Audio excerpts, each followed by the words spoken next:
मैं राज बहादुर यादव रिजल्ट मित्रा किस online platform पर आप सभी लोगों का तहे दिल से स्वागत और अभिनंदन करता हूं। मेरे प्यारे बच्चों, जल्दी से अपने साथियों को जोड़ लीजिए, जल्दी से अपने साथियों को जोड़ लीजिए। मजेदार सेशन होने वाला है।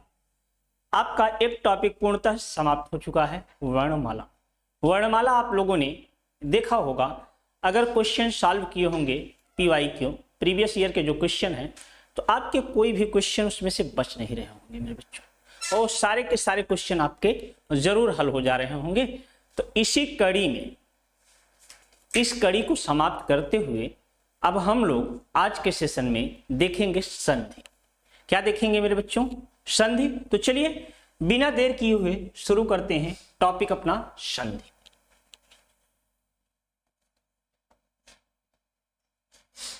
आपके बोर्ड पे इस संधि लिखा गया है। क्या लिखा गया है मेरे दोस्त? संधि लिखा गया है। और इस संधि दो तरह से आपको लिखा हुआ मिलता होगा। कितनी तरह से? दो तरह से लिखा हुआ मिलता है। तो दो तरह से जो संधि लिखने का तरीका होता है वो कैसे होता है? एक संधि में आपने अनुस्वार देखा और दूसरे संधि में यहां आधा ना के रूप में उसी को देख रहे हैं। किस रूप में देख रहे हैं? आधा ना के रूप में। मतलब इस ना में आपका क्या नहीं है? तो आप बताएंगे इसमें ना में स्वर नहीं है, ये हलंत युक्त वर्ण है। कैसा वर्ण है? हलंत युक्त वर्ण है।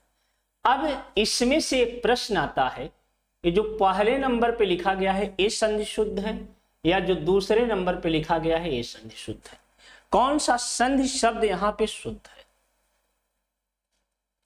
तो मेरे प्यारे बच्चों, जब हम इस संधि में बात करते हैं तो हमने शुरू में ही आपसे वर्णमाला पढ़ाते समय एक पॉइंट बताया था। उस पॉइंट को अगर आपको याद होगा, पंचमाक्षर।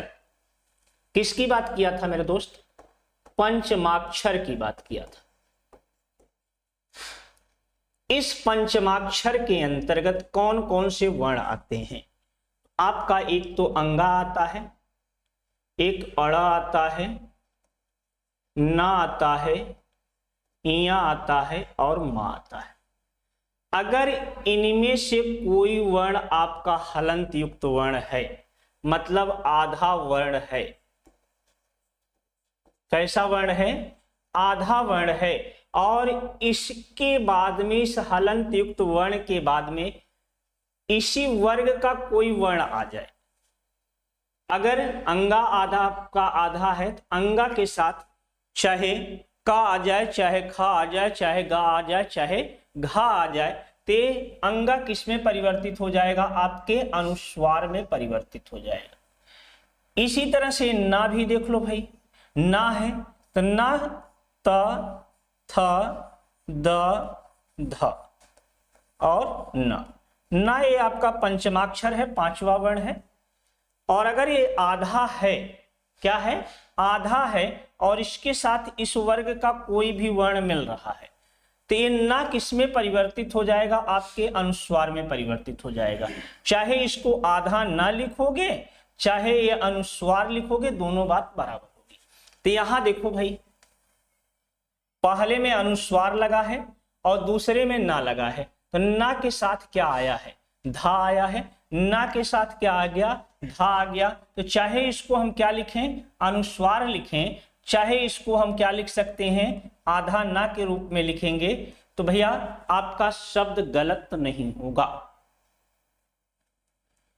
तब आपका शब्द क्या नहीं होगा? गलत नहीं होगा। पॉइंट नंबर एक आपका क्लियर हो गया होगा, हम उम्मीद करेंगे। चलिए अब दूसरा प्रश्न यहां आता है। दूसरा प्रश्न ये आता है, ये जो संधि लिखा गया था ये किन दो वर्णों से मिलके बना है? ये संधि शब्द जो लिखा गया है किन दो वर्णों से मिलके बना है? तो आपका आंसर होगा मेरे दोस्त, जल्दी से आंसर करके बताएं, ये समधन धी से मिलके बना है। किससे मिलके बना है मेरे बच्चे? ये समधन धी से मिलके बना है। संधि शब्द की रचना किससे हुई है? तो आपका आंसर होगा ये समधन धी से मिलके बना है।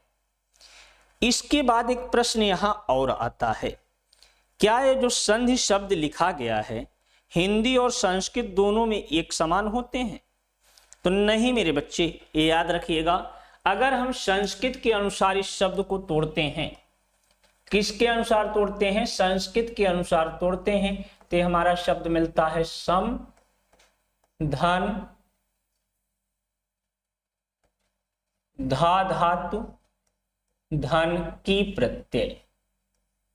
कौन सा प्रत्यय? की प्रत्यय। यहां पूर्व में लगने वाला शब्दांश आपका क्या होता है? आप बताएंगे ये उपसर्ग है। क्या है मेरे दोस्त? ये उपसर्ग है। और की क्या है? आपका प्रत्यय है। लेकिन हमें पढ़ना क्या है? हिंदी की संधि पढ़नी है। किसकी संधि पढ़नी है मेरे दोस्त? तो हिंदी की संधि पढ़नी है। तो यहां संधि शब्द किससे मिलके बना है? समधन धी से मिलके बना है। अब दूसरा प्रश्न यहां आता है, संधि की परिभाषा। किसकी बात आती है मेरे दोस्त? तो संधि की परिभाषा की बात आती है। संधि की परिभाषा कैसे आप इसको लिखेंगे, परिभाषित कैसे करेंगे?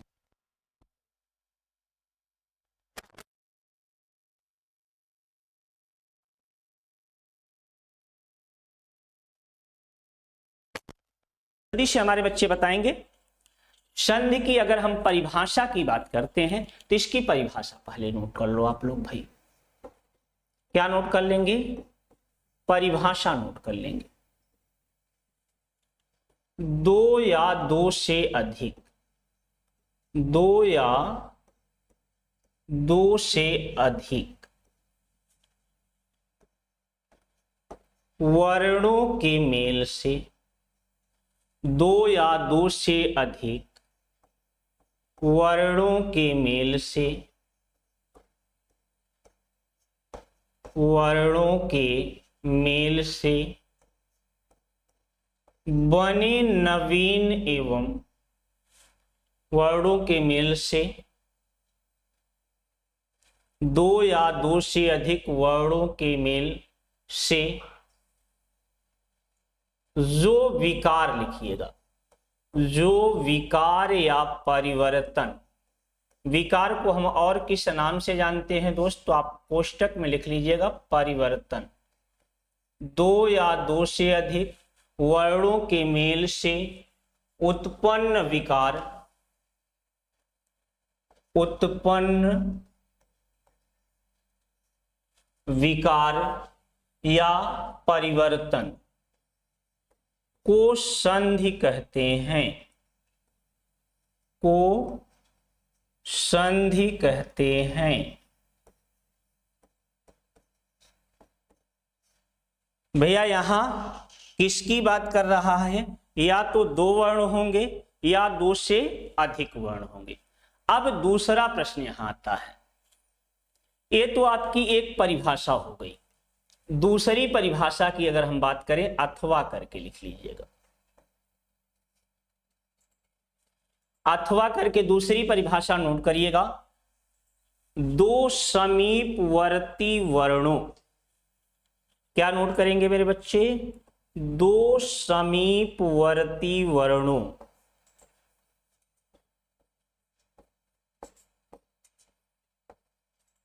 दो समीपवर्ती वर्णों या ध्वनियों के, या ध्वनियों के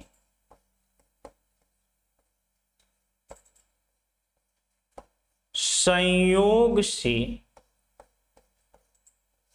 ध्वनियों के संयोग से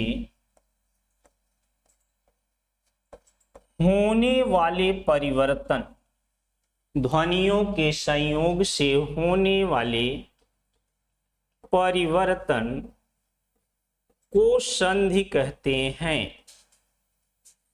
होने वाले परिवर्तन को संधि कहते हैं।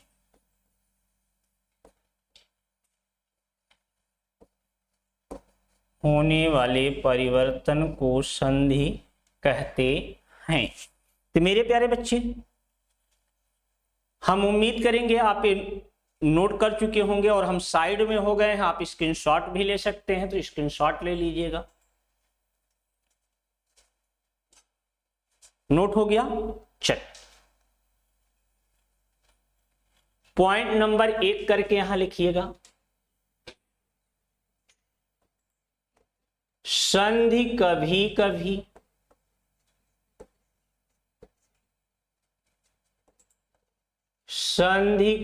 कभी एक वर्ण, संधि कभी कभी एक वर्ण या अक्षर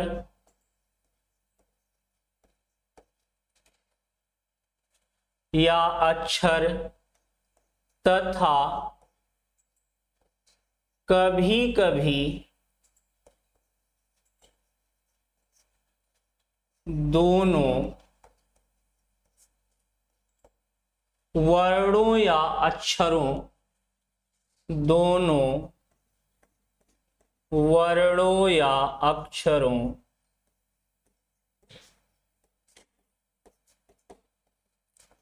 में परिवर्तन होता है।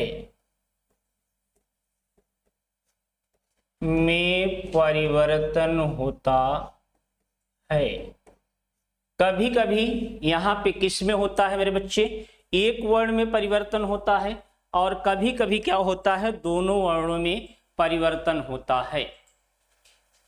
संधि करते समय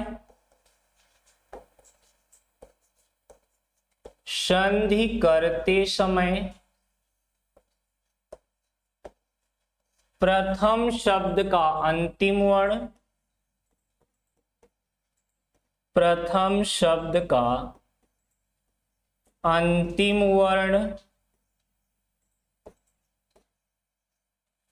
तथा द्वितीय शब्द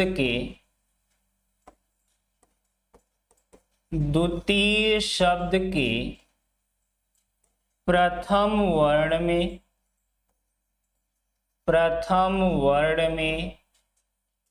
परिवर्तन होता है।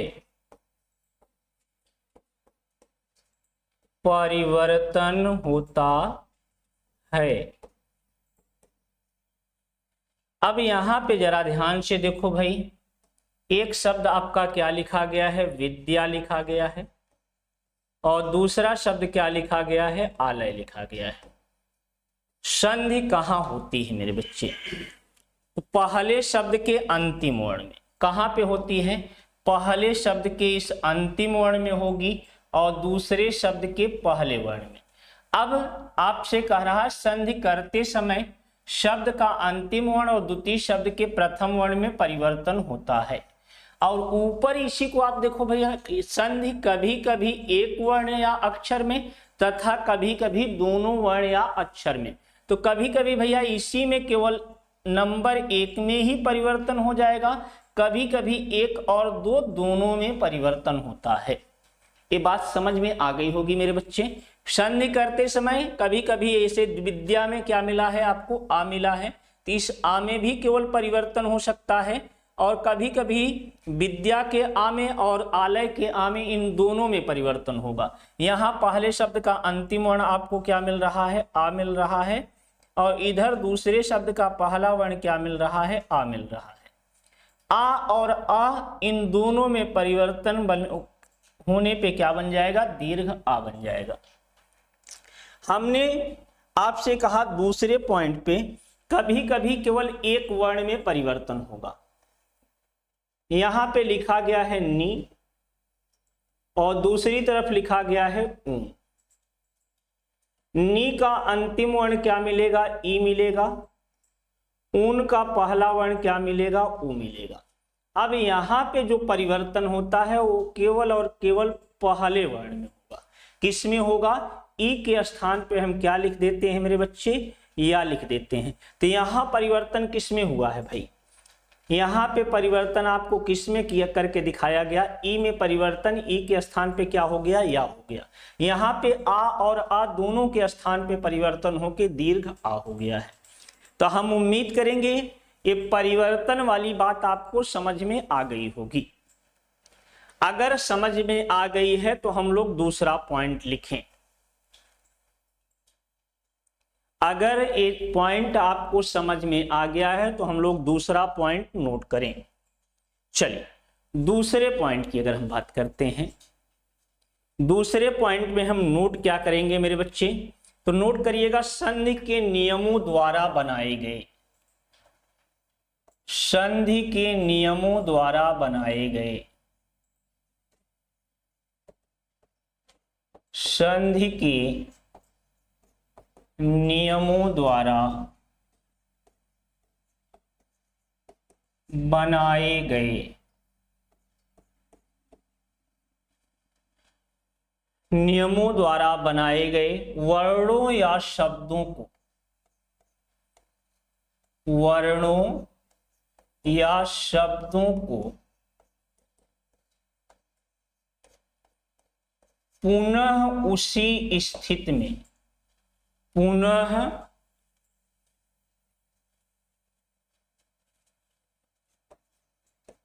उसी स्थिति में अर्थात मूल रूप में, मूल रूप में या प्रारंभिक अवस्था में, प्रारंभिक अवस्था में ले आना, प्रारंभिक अवस्था में ले आना संधि विच्छेद कहलाता है।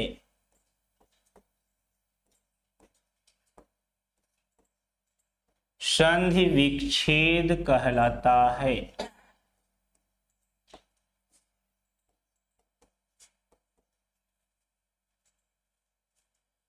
संधि के नियमों द्वारा बनाए गए वर्णों या शब्दों को पुनः मूल रूप में या उसी स्थिति में या प्रारंभिक अवस्था में ले आना क्या कहलाता है मेरे बच्चे, आपका संधि विच्छेद कहलाता है।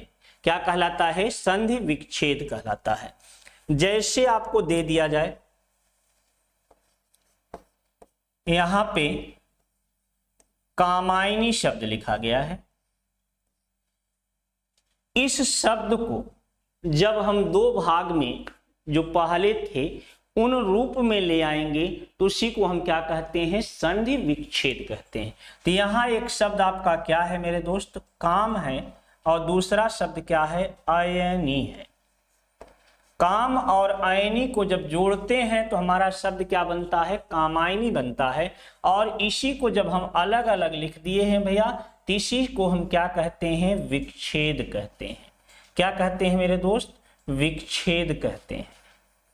मेरे प्यारे बच्चों, ये दोनों पॉइंट आपको समझ में आ गए होंगे।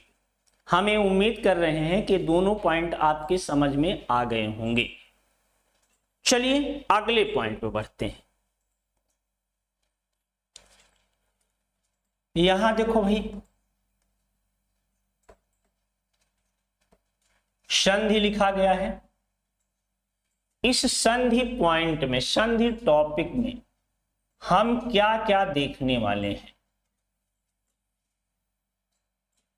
इस संधि टॉपिक में हम क्या क्या देखने वाले हैं, क्या क्या पढ़ने वाले हैं मेरे दोस्त? इसमें नोट करिएगा। एक तो आपको सबसे पहले क्या देखना है? इसका अर्थ क्या होता है, संधि का अर्थ क्या होता है। दूसरा इसका क्या देखना है? कार्य देखना है। तीसरा क्या देखना है?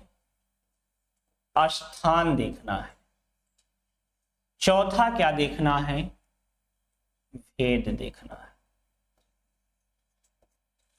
क्या देखना है मेरे बच्चे? भेद देखना है। तो 4 पॉइंट में 4 भाग में इसको हम बांट दिए। एक आपका किसकी बात कर रहा है? संधि का अर्थ। दूसरा संधि का कार्य। तीसरा संधि का स्थान। और चौथा भेद की बात कर रहा है।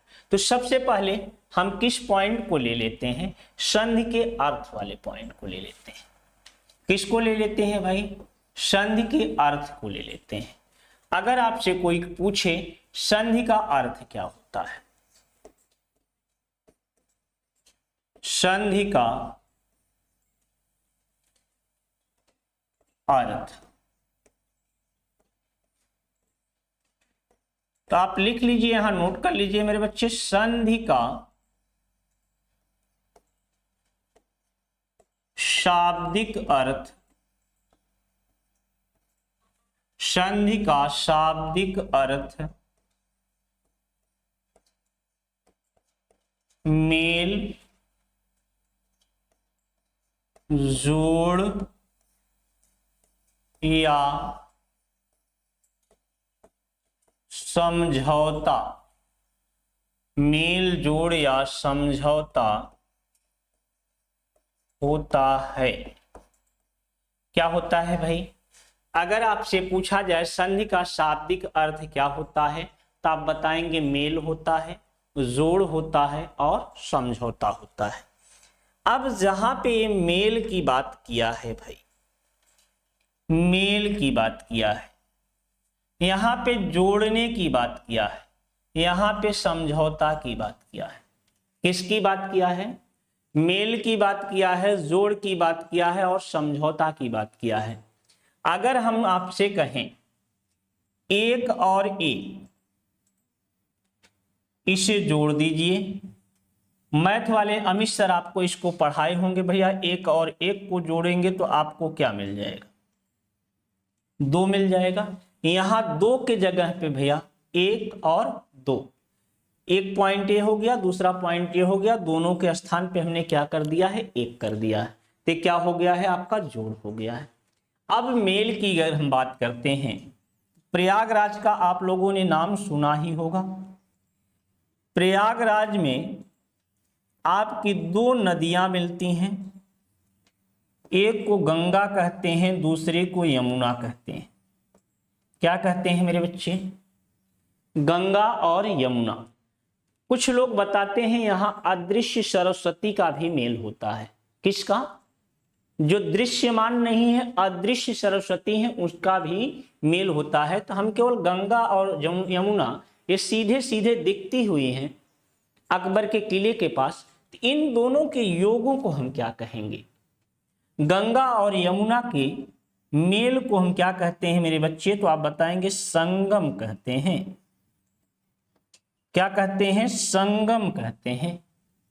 अब समझौता की अगर हम बात करते हैं, तो समझौता कहां होता है, एक आपका लड़की पक्ष, शादी विवाह का मौसम आ गया है बच्चों, तो यहां एक क्या लिखा गया है, लड़की पक्ष, दूसरा लिखा गया है लड़का पक्ष। आपको यहां कितने पक्ष मिल गए भाई, 2 पक्ष मिल गए। इन दोनों पक्षों में समझौता कराने का कार्य, आप लोगों ने अगुआ का नाम सुना होगा, जिसे आप मीडिएटर कहते हैं। क्या कहते हैं भैया, मीडिएटर कहते हैं, अगुआ जिसे कहते हो। ये दोनों पक्षों में क्या कराता है, जब कोई अनबन होती है, ऊंच नीच होता है, तो यही अगुआ इन दोनों पक्षों में समझौता कराता है।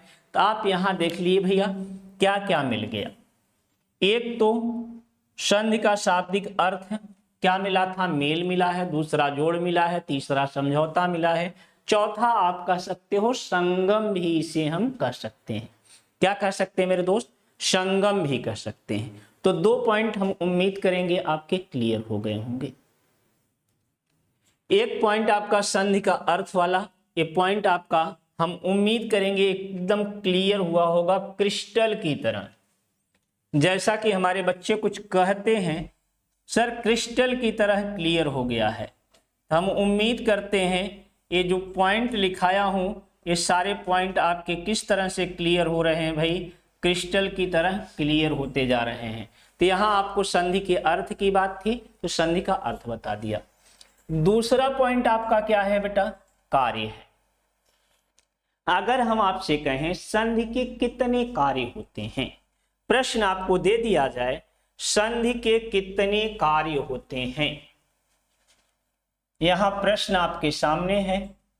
कुछ बच्चे कह रहे थे प्रश्न भी बीच बीच में बता दिया जाए करिए सर।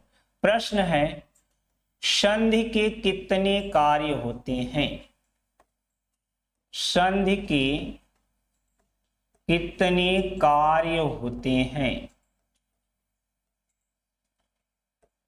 कार्य होते हैं। तो मेरे प्यारे बच्चे, अगर संधि के कार्य की बात की गई है तो संधि के कितने कार्य होते हैं मेरे बच्चे, जल्दी से आंसर करके बताओ। तेजी से आप आंसर करके बताएंगे।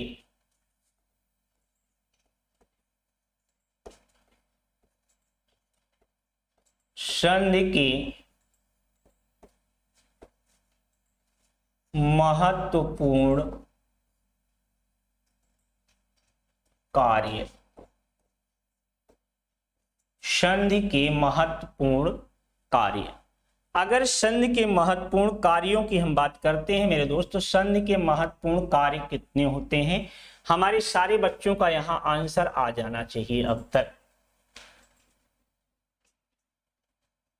संधि के कितने महत्वपूर्ण कार्य होते हैं, जल्दी से आप कमेंट बॉक्स में कमेंट करके बताएं। संधि के महत्वपूर्ण कार्य कौन कौन से होते हैं। हम उम्मीद करते हैं कि हमारे बच्चों का यहां जो आंसर आएगा वो एकदम सही सही आएगा। संधि के महत्वपूर्ण कितने कार्य होते हैं। तो मेरे प्यारे दोस्त, संधि के आपके कितने कार्य होते हैं, तो आप बताएंगे संधि के महत्वपूर्ण 4 कार्य होते हैं। कितने कार्य होते हैं, 4 कार्य होते हैं। ये 4 कार्य हैं कौन कौन से। नंबर 1 पे आप नोट करेंगे एकादेश। दूसरा कार्य कौन है, तो आपका आंसर होगा मेरे दोस्त आदेश।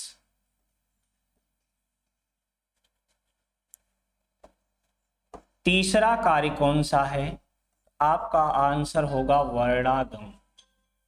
चौथा कार्य कौन सा है, आपका आंसर होगा वर्ण लोप। क्या होगा, वर्ण लोप। कितने कार्य मिल गए मेरे बच्चे, आपको 4 कार्य मिल गया। पहले नंबर पे हमने आपको दे दिया है एकादेश, दूसरा कार्य है आदेश, तीसरा कार्य है आपका वर्णागम और चौथा कार्य है आपका वर्ण लोप। हम उम्मीद करेंगे आपको ये चारों पॉइंट पहले से आप लोगों ने पढ़ा होगा। अगर पढ़ा है मेरे बच्चे तो जल्दी से कमेंट करके बताओ एकादेश क्या है।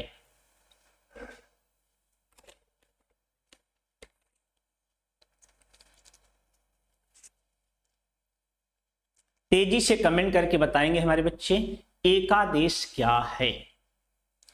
अगर हम इस एकादेश शब्द को 2 भाग में तोड़ दें, कितने भाग में तोड़ दें मेरे बच्चे, 2 भाग में इसे अलग कर दें, तो यहां हमें एक शब्द क्या मिलेगा, एक मिलेगा, और दूसरा क्या मिलेगा, आदेश मिलेगा।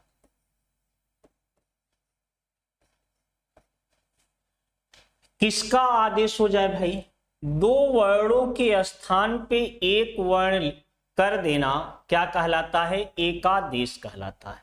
कितने वर्णों के स्थान पे, 2 वर्णों के स्थान पे एक वर्ण बना देना ही एकादेश कहलाता है। यहां देखो हमने एक शब्द क्या लिखा है, कप लिखा है, और दूसरा शब्द आपके सामने क्या लिखा है, ईश लिखा है मेरे बच्चों। एक शब्द आपको दिख रहा होगा कप और दूसरा शब्द क्या है आपके सामने ईश है। अगर इस कप और ईश शब्द को अब वर्ण विच्छेद किया जाए,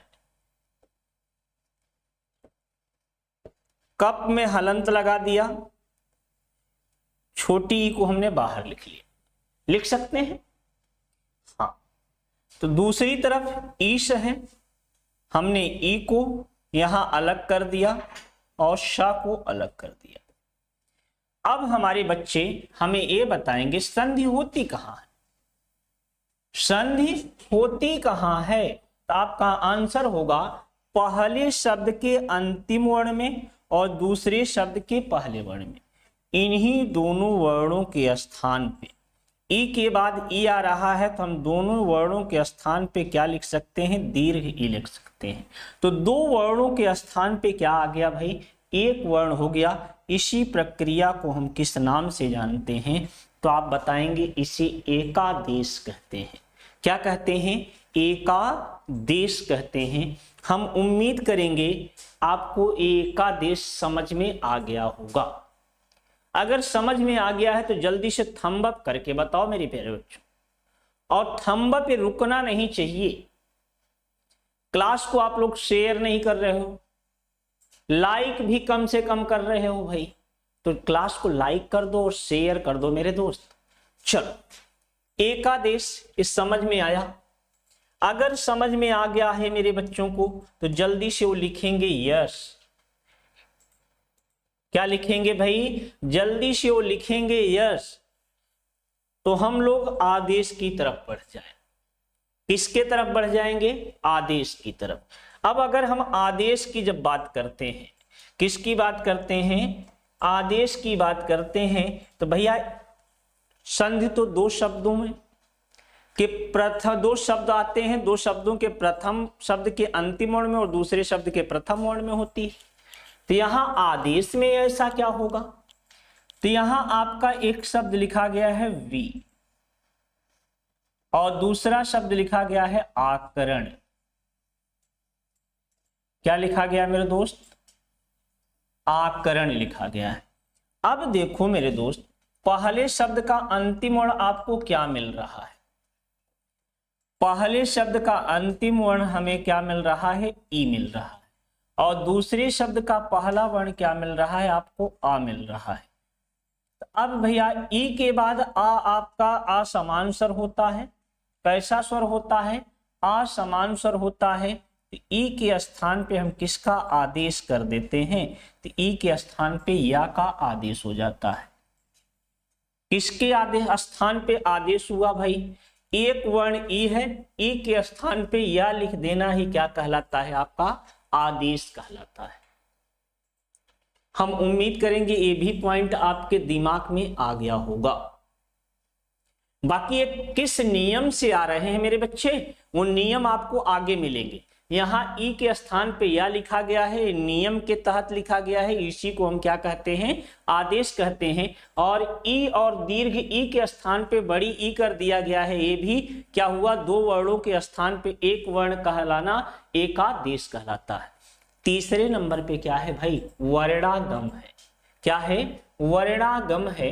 अगर इस वर्णागम शब्द को हम दो भाग में तोड़ें तो हमें एक शब्द क्या मिलेगा, वर्ण मिलेगा, और दूसरा शब्द क्या मिलेगा, हमारे बच्चों का आंसर होगा दूसरा शब्द आगम मिलेगा। क्या मिलेगा भाई, आगम मिलेगा। अब आगम का अर्थ क्या होता है, तो याद रखिएगा आगम का अर्थ होता है आना। क्या होता है मेरे बच्चे, आगम का अर्थ होता है आना। तो भैया किसका आना, तो दो वर्णों के बीच में कोई वर्ण जब आके जुड़ जाता है तो उसी को हम क्या कहते हैं, वर्णागम कहते हैं। दो वर्णों के बीच में कोई जब तीसरा वर्ण आके जुड़ता है तो उसे हम क्या कहते हैं, वर्णागम कहते हैं। इसका एक एग्जाम्पल देखें, एक उदाहरण देखें तो आपको अच्छे से समझ में आ जाएगा। यहां देखो पहला शब्द लिखा गया है आपका वृक्ष और दूसरा शब्द लिखा गया है छाया। क्या लिखा गया है, छाया। अब यहां पे देखो बेटा, अगर इन दोनों वर्णों के बीच में कोई वर्ण आ जाएगा तो उसी को हम क्या कहेंगे, वर्णागम कहेंगे। वृक्ष धन छाया के बीच में यहां पे हमने किस वर्ण का आगम कराया है, तो आप बताएंगे च वर्ण का आगम हुआ है। किसका आगम हुआ है मेरे दोस्त, च वर्ण का आगम हुआ है। अब इस शब्द को जब हम जोड़ते हैं तो हमारा शब्द बनता है वृक्ष छाया। क्या बना मेरे दोस्त? वृक्ष छाया। तो यहाँ पे किस वर्ण का आगम हुआ है? तो मेरे बच्चों का आंसर होगा यहाँ पे च वर्ण का आगम हो गया है। किस वर्ण का आगम हो गया है मेरे दोस्त? तो आपका आंसर होगा इस च वर्ण का आगम हुआ है। किसका आगम हुआ है भाई? च वर्ण का आगम हुआ है। हम उम्मीद करेंगे तीसरा पॉइंट भी आपको समझ में आ गया होगा। अगर आ गया है मेरे दोस्त तो जल्दी से कमेंट करके बता दो। हाँ सर, ये क्लियर हो गया। अब अगले पॉइंट पे क्या कह रहा है? अगर हम वर्ण लोप शब्द को दो भाग में तोड़ेंगे तो एक शब्द हमें क्या मिलेगा? वर्ण मिलेगा। दूसरा क्या मिलेगा? लोप मिलेगा। अब किसके लोप की बात कर रहा है भाई?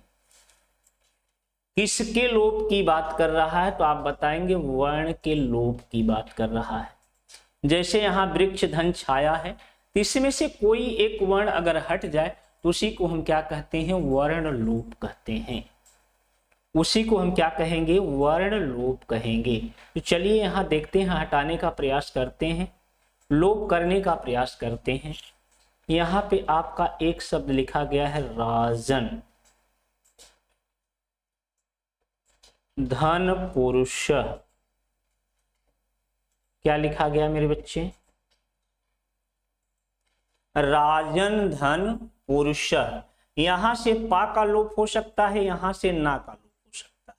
किसका लोप हो सकता है? इन दोनों वर्णों में से किसी एक वर्ण को हटा देना ही आपका क्या कहलाता है? वर्ण लोप कहलाता है। जब हम इस राजन धन पुरुष को जोड़ते हैं तो हमारा शब्द बन के निर्मित होता है राजपुरुष। क्या निर्मित होता है मेरे बच्चे? राजपुरुष। हम उम्मीद करेंगे ये आपको समझ में आ गया होगा।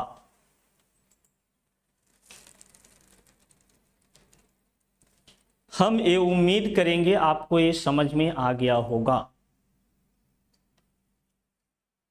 अगर ये समझ में आ गया है मेरे बच्चे तो आप जल्दी से यस लिख दीजिए। ते संधि के कितने कार्य होते हैं? तो आप लिखेंगे संधि के 4 कार्य होते हैं। कितने कार्य? 4 कार्य होते हैं। 4 कार्य आपके बोर्ड पे मिल गए हैं भैया। तो यहाँ आपका जो आंसर होगा वो कितना कार्य होगा? 4 कार्य होगा। 3-4 कार्यों के विषय में हमने आपको बता दिया। यहाँ हेडिंग पड़ेगी आपके संधि के महत्वपूर्ण कार्य। संधि के महत्वपूर्ण कार्य में एकादेश, आदेश, वर्णागम और वर्ण लोप, ये 4 पॉइंट आ रहे हैं। कितने पॉइंट आ रहे हैं भैया? 4 पॉइंट आपके आ रहे हैं। अब अगला पॉइंट क्या था भाई? यह स्थान की बात किया है। किसकी बात किया है मेरे बच्चे? स्थान की बात किया है। तो संधि के महत्वपूर्ण कितने स्थान होते हैं? क्या कह रहा है? संधि के महत्वपूर्ण स्थान। यहां हेडिंग बन जाएगी आपकी क्या? संधि के महत्वपूर्ण स्थान। महत्वपूर्ण स्थान। तो मेरे दोस्त संधि के कितने महत्वपूर्ण स्थान होते हैं? जब हम स्थान की बात करते हैं तो कितने स्थान होते हैं? जल्दी से हमारे बच्चे कमेंट करके बताएंगे। संधि के महत्वपूर्ण कितने स्थान होते हैं? संधि के महत्वपूर्ण कितने स्थान होते हैं? तेजी से आपका आंसर आना चाहिए। संधि के महत्वपूर्ण स्थान की जब हम बात करते हैं तो संधि के महत्वपूर्ण स्थान कितने होते हैं? तो तेजी से आप आंसर करके बताओ भाई। संधि के महत्वपूर्ण कितने स्थान होते हैं? तो हमारे सारे बच्चों का आंसर तेजी के साथ आना चाहिए।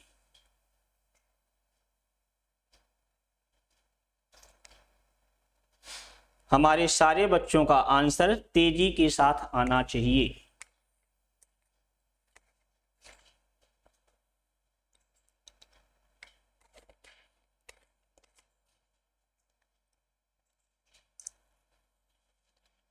आपका यहाँ पे जो आंसर आया है, अलग अलग बच्चों का अलग अलग आंसर है भाई।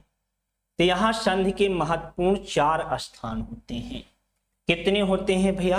आपका आंसर होगा 4 स्थान। ये 4 स्थान कहाँ कहाँ होते हैं भाई? एक तो आपकी संधि में संधि होती है, दूसरा कहाँ पे होती है? तो आप बताएंगे समास में होती है। तीसरा कहाँ बताएंगे? तो आप बताएंगे तीसरा उपसर्ग में। और चौथा कहाँ? आपका आंसर यहां आना चाहिए प्रत्यय में।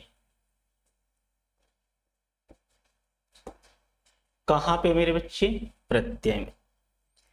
संधि के आपको 4 महत्वपूर्ण स्थान प्राप्त हो गए हैं। एक तो आप किसकी बात किए हो? संधि की बात किए हो, दूसरा समास की बात किए हो, तीसरा उपसर्ग की बात किए हो मेरे दोस्त, और चौथा प्रत्यय की बात किए हो। संधि में बहुत सारे उदाहरण आपके पास हैं। यहां देखो, एक शब्द छात्र लिखा गया है, दूसरा आदि लिखा गया है। अगर इन दोनों को संधि के नियम से हम जोड़ें, यहां भी आ मिला और यहां भी आ मिला, ये दोनों जुड़ के क्या बन जाएंगे? छात्र आदि बन जाएंगे। क्या बन जाएंगे भाई? छात्र आदि बन जाएंगे। तो संधि का नियम लागू हो गया है यहाँ। अब हम जब समास की बात करते हैं, किसकी बात करते हैं? समास की बात करते हैं। तो यहाँ देखो बेटा, एक शब्द क्या लिखा गया है? शीत लिखा गया है, और दूसरा क्या लिखा गया है? उष्ण लिखा गया है। यहाँ पे जो शीत और उष्ण शब्द लिखे गए हैं, क्या इन दोनों में संधि होगी?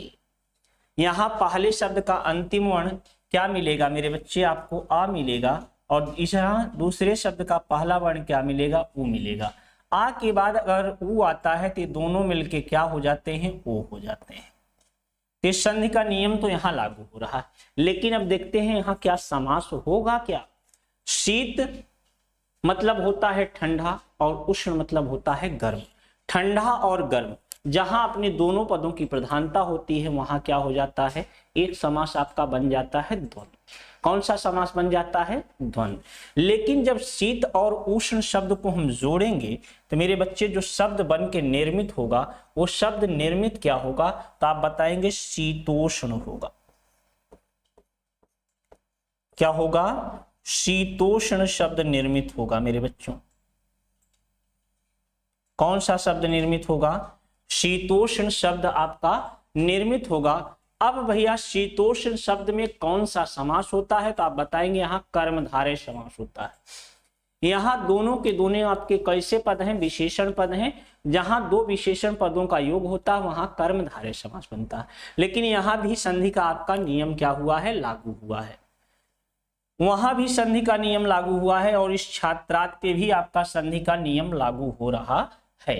तो मेरे प्यारे बच्चों, हमें एक चीज ये बताओ, पहले शब्द में भी आपका संधि का नियम लागू हो गया, और दूसरे शब्द में भी आपका संधि का नियम लागू हो गया है। तो भैया अब जल्दी से आंसर भी करके बता दो, ये जो तीसरा लिखा गया है, क्या यहां भी ये नियम लागू होगा? जल्दी से तेजी से आंसर करके बताओ आप लोग। जो तीसरा लिखा गया है, क्या यहाँ पे भी ये नियम लागू होगा? अगर हम उपसर्ग की बात करते हैं, किसकी बात करते हैं? उपसर्ग की जब हम बात करते हैं तो उपसर्ग कहाँ जुड़ता है मेरे बच्चे? तो आपका आंसर होगा किसी शब्द के पूर्व में। कहाँ जुड़ता है? किसी शब्द के पूर्व में। यहां देखो, एक शब्द लिखा है हमने अयन। क्या लिखा गया है? अयन शब्द लिखा गया है। अगर इसी के पहले कोई शब्दांश जुड़ जाए, हमने यहां आदि को जोड़ दिया। अब आदि को अगर हम तोड़ते हैं तो हमें पहले क्या मिलेगा? ई मिलेगा, बाद में क्या मिलेगा? आ मिलेगा। ई के बाद आ आया है, तो ई के बाद आ समान स्वर आया, तो ई के स्थान पे किसका आदेश हो जाएगा? तो आप बताएंगे या का आदेश हो जाएगा।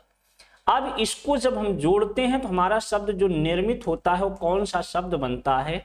आदि धन अयन को जोड़ेंगे, हमारा शब्द बनेगा अध्ययन। 21 नियम से बनेगा भाई। आप बताएंगे अध्ययन हमारे किस संधि का नियम है, तो यण संधि का नियम है। अगली बार अगला पॉइंट है प्रत्यय। प्रत्यय की जब हम बात करते हैं मेरे दोस्त, किसकी बात करते हैं, जब हम प्रत्यय की बात करते हैं तो प्रत्यय किसी शब्द के बाद में जुड़ता है। कहां पे जुड़ता है, किसी शब्द के बाद में जुड़ने वाले शब्दांश को हम प्रत्यय कहते हैं। तो कोई एक ऐसा शब्द बताएं हमारे बच्चे जहां पे प्रत्यय भी जुड़ा हो और वो संधि के नियम को भी फॉलो कर रहा हो। किसका फॉलो कर रहा हो, संधि के नियम को भी फॉलो कर रहा हो और वो प्रत्यय भी हो। ऐसा कोई पॉइंट, कोई शब्द आपके दिमाग में चल रहा है तो कमेंट बॉक्स में कमेंट करें।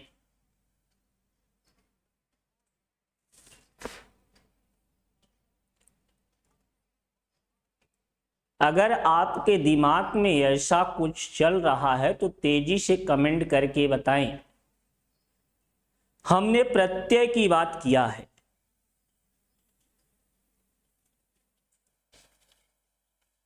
यहां पे देखो भैया, एक शब्द हमने लिखा है धातु। क्या लिखा है, धातु आपका मूल शब्द लिखा है और यहां पे हमने क्या जोड़ा है भाई, इक प्रत्यय जोड़ा है। अब यहां पहले शब्द का अंतिम वर्ण आपको क्या मिल रहा है, ऊ मिल रहा है। ऊ के बाद ई क्या है, आ समान स्वर है। ऊ के स्थान पे क्या हो जाएगा, वा हो जाएगा। किसका आदेश हो जाएगा भाई, ऊ के स्थान पे वा का आदेश हो जाएगा। अब इस शब्द को जब हम जोड़ेंगे तो ये हमारा शब्द निर्मित होगा धात्विक। क्या निर्मित होगा मेरे दोस्त, धात्विक। अब ये धातु धन इक से मिलके बना है धात्विक। यहाँ पे इक आपका क्या है, तो आपका आंसर होगा, यहाँ इक हमारा प्रत्यय है। क्या है भैया, इक आपका क्या है, तो आप बताएंगे प्रत्यय है। यहाँ अधि आपका क्या है, तो आप बताएंगे उपसर्ग है। यहाँ दोनों पदों में प्रधानता है बेटा, जहां दोनों पदों में प्रधानता होती है वहां द्वंद्व समास होता है। यहाँ एक शब्द छात्र है, एक शब्द आदि है। पहले शब्द और दूसरे शब्द में वर्ण में परिवर्तन हुआ है और शब्द बना है आपका छात्रादि। ये तो क्या थे भैया संधि के महत्वपूर्ण स्थान। आपको क्या क्या मिल गया मेरे दोस्त, हमने 4 पॉइंट लिखाया था। एक अर्थ की बात किया था, संधि क्या अर्थ क्या होता है। दूसरा स्थान की बात किया था। तीसरा कार्य की बात किया था और चौथा संधि के भेद की बात की थी। हमने किसकी भेद की बात की थी, संधि के भेद की बात की थी। तो आइए चौथे भाग पे चलते हैं। हेडिंग बनाएंगे हमारे बच्चे संधि के भेद। क्या हेडिंग बनाएंगे भाई, संधि के भेद। जब हम संधि के भेद की बात करते हैं तो संधि के कितने भेद होते हैं, संधि के कितने भेद होते हैं, तो आप तेजी से आंसर करके बताओ भाई। संधि के कितने भेद होते हैं, तो आप तेजी से जरा आंसर करके बताओ। संधि के कितने भेद होते हैं, तो आपका आंसर यहां होगा संधि के 3 भेद होते हैं। कितने भेद होते हैं, संधि के 3 भेद होते हैं। एक को हम कहते हैं स्वर संधि। कौन सी संधि मेरे बच्चों, स्वर संधि। दूसरे को हम क्या कहते हैं, तो आपका आंसर होगा व्यंजन संधि। कौन सी संधि, तो आपका आंसर होगा मेरे दोस्त व्यंजन संधि। तीसरी कौन सी संधि है, तो आपका आंसर होगा विसर्ग संधि। कौन सी संधि, तो आपका आंसर होगा मेरे दोस्त विसर्ग संधि। इस संधि के आपके कितने भेद मिल गए, 3 भेद मिल गए, स्वर संधि, व्यंजन संधि और विसर्ग संधि। दूसरा प्रश्न एक यहां और आता है, स्वर को और किस नाम से जाना जाता है। तो जल्दी से हमारे बच्चे कमेंट बॉक्स में कमेंट करके बताएंगे स्वर को अन्य किस नाम से जाना जाता है, किस नाम से जाना जाता है।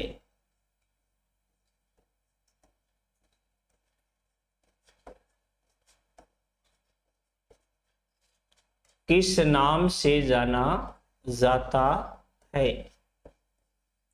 दूसरा पॉइंट, व्यंजन को किस नाम से जाना जाता है। किस नाम से जाना जाता है।